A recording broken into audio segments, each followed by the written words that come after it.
కష్టమొచ్చినప్పుడే కాదు ప్రార్థన, నీకు ఇష్టమొచ్చినప్పుడే కాదు ప్రార్థన. చప్పట్లు.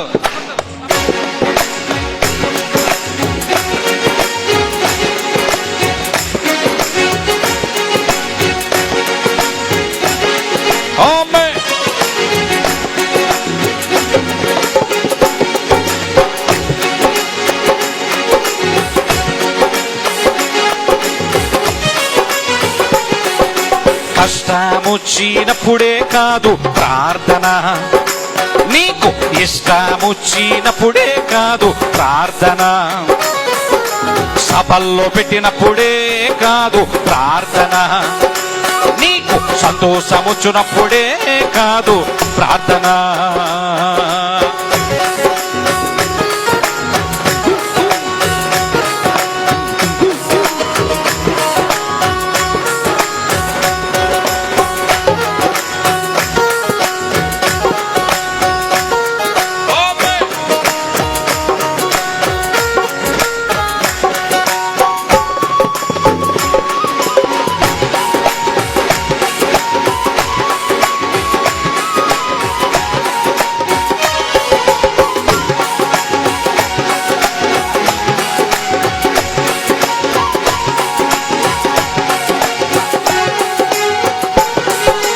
ఆదివారం పనులు మనరు, ఇంట్లో ఉండి గుడికి రారు.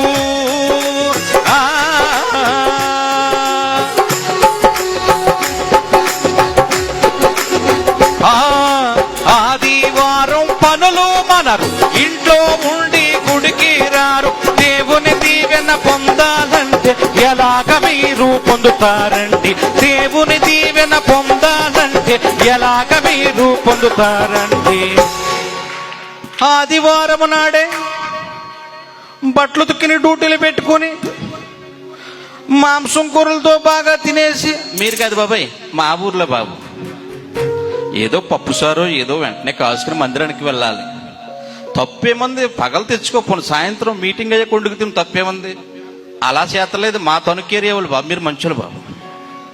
తెచ్చుకుని అసలు ఆ రోజున ఖాళీ ఉండలేదు, మాంసం కొట్లు తినేసి బేవు అంట 12ంటికి వస్తున్నారు వాళ్ళు. పైగా మొత్తం ఫ్యాన్ దగ్గర కూర్చుంటున్నారు. వచ్చి వాళ్ళ చోట్లు ఇంకొకరు కూర్చుంటే వాళ్ళని దెబ్బలాడేస్తున్నారు రంగాల మీద. ఏదో గవర్నమెంట్లకి ఏదో రాసి ఇచ్చినట్టు అంత భయంకరమైన వ్యక్తులు ఉన్నారు.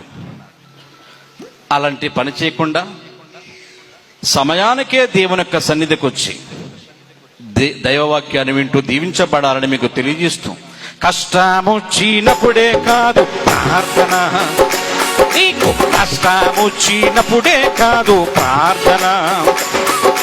ఉద్యోగమొచ్చినప్పుడే కాదు ప్రార్థన, నీకు పెండ్లే కుదిరితే కాదు ప్రార్థన.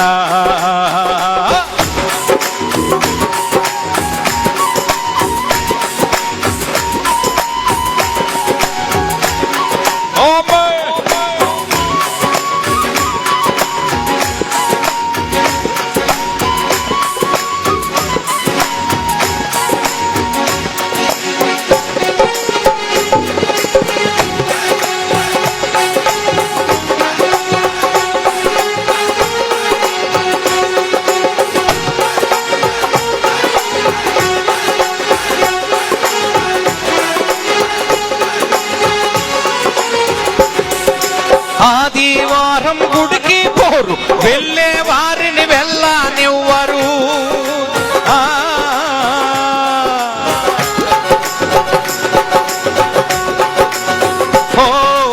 ఆదివారం గుడికి పోరు, వెళ్ళే వారిని వెళ్ళనివ్వరు. అడ్డు గోడలు వేశారంటే మీ బ్రతుకులు వర్ధిల్లవండి. అడ్డు గోడలు వేశారంటే మీ బ్రతుకులు వర్ధిల్లవండి. నువ్వు వెళ్ళవు, వెళ్ళే వారిని వెళ్ళలేవు. ఎక్కడికైనా ఫంక్షన్కి కానీ ఈలోగా మన జగన్ గారు ఇలా స్థలాలు ఎత్తున్నారంటే ఒక్కళ్ళు ఉంటారు ఇక్కడ. ఏదో అగ్ని ప్రమాదం సంభవించినట్టు మరి వెళ్ళిపోతారు. కడపరెడ్డంలో పెద్ద పెద్ద అడుగులు వేసుకుని ఇలాంటి ఇట్లకైతే వెళ్ళిపోతాం. దేవుని యొక్క మందిరానికి మాత్రం నీ పక్క వాళ్ళు కూడా తీసుకురావు. నువ్వే బైబిల్ ఉఫ్ ఉఫ్ అని దురిపి పెద్ద పెద్ద అడుగులు వేసుకుని వచ్చేస్తారు. షాపింగ్కి వెళ్ళాలన్నా, ఒక మార్కెట్కి వెళ్ళాలన్నా, అమ్మ నువ్వు ఒక్కరిదాని వెళ్తావా, వదినా అక్క వస్తావా, ఛార్జీలు నేనే ఎట్టుకుంటాను, దేవుని ఒక్క మందిరానికి మాత్రం తీసుకురావు. అలా చేయకూడదని నీతో పాటు కుటుంబీకులందరినీ కూడా దేవుని యొక్క సన్నిధికి తీసుకురావాలని మర్యాదగా మీకు తెలియజేస్తూ, కష్టము చీనప్పుడే కాదు ప్రార్థన, నీకు కష్టము చీనప్పుడే కాదు ప్రార్థన, క్రిస్మస్ వచ్చినప్పుడే కాదు ప్రార్థన, నీకు సభల్లో పెట్టినప్పుడే కాదు ప్రార్థన.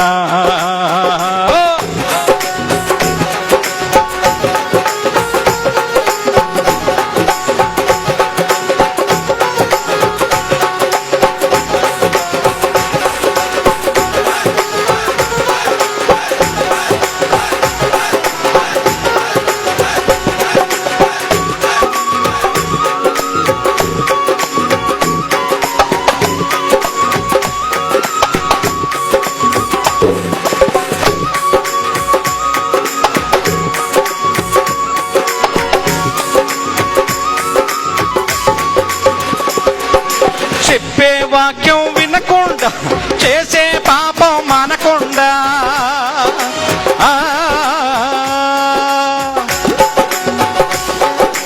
అయ్యా అమ్మా, చెప్పే వాక్యం వినకుండా చేసే పాపం మానకుండుంటే నరకమే మీకు గతి అని వాక్యమే చెబుతుందండి, నరకమే మీకు గతి అని వాక్యమే చెబుతుందండి.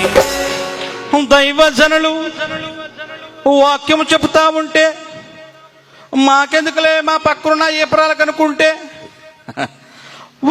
ఒక రోజున నరకానికి గురి అవుతారు. అక్కడ తినడానికి యాపిల్ పళ్ళను, ద్రాక్ష పళ్ళను, దానం పళ్ళను, ఆ పళ్ళు అనుకుంటున్నారేమో. అంతేకాదు, మన మీటింగ్ అయిన తర్వాత ఈటింగ్ ఉందంట కింద, అలాంటివి దమ్ బిర్యానీలు అసలు దొరకు.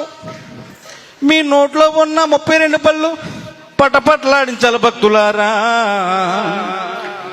అలాంటి భయంకరమైన నరకాన్ని తప్పించుకుంటారని మన జెర్మయ్య గారు ఏది ఆయన దాచుకోకుండా వచ్చిన అమౌంట్ అంతా ఇలా సేవకు ఖర్చు పెట్టి మాలాంటి వారిని తీసుకొచ్చి పరలోక రాజ్యానికి చేర్చాలని ఇంత ప్రయాసపడుతున్నారు.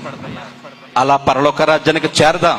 కష్టము చీనప్పుడే కాదు ప్రార్థన, నీకు నష్టము చీనప్పుడే కాదు ప్రార్థన, సంతోషముచ్చినప్పుడే కాదు ప్రార్థన, నీకు సభల్లో పెట్టినప్పుడే కాదు ప్రార్థన, నీకు ఉద్యోగముచ్చినప్పుడే కాదు ప్రార్థన, నీకు పెళ్లి కుదిరితే కాదు ప్రార్థన, నీకు పరీక్షలు వచ్చినప్పుడే కాదు ప్రార్థన, నీకు జ్ఞాపకం వచ్చినప్పుడే కాదు ప్రార్థన. మన జీవితంలో ఏమున్నను లేకపోయినాను భక్తుడైన యోబు గారు వలె యెహోవా ఇచ్చెను యెహోవా తీసుకును, ఆయన నామానికి అటువంటి కృతజ్ఞత కలిగి మనందరం కూడా నిక్క సన్నిధిలో సాగిపోదాం. దేవునికి స్తోత్రం. స్తోత్రం. చప్పలు కొడుతూ ప్రభుకి స్తోత్రాలు చెప్తా.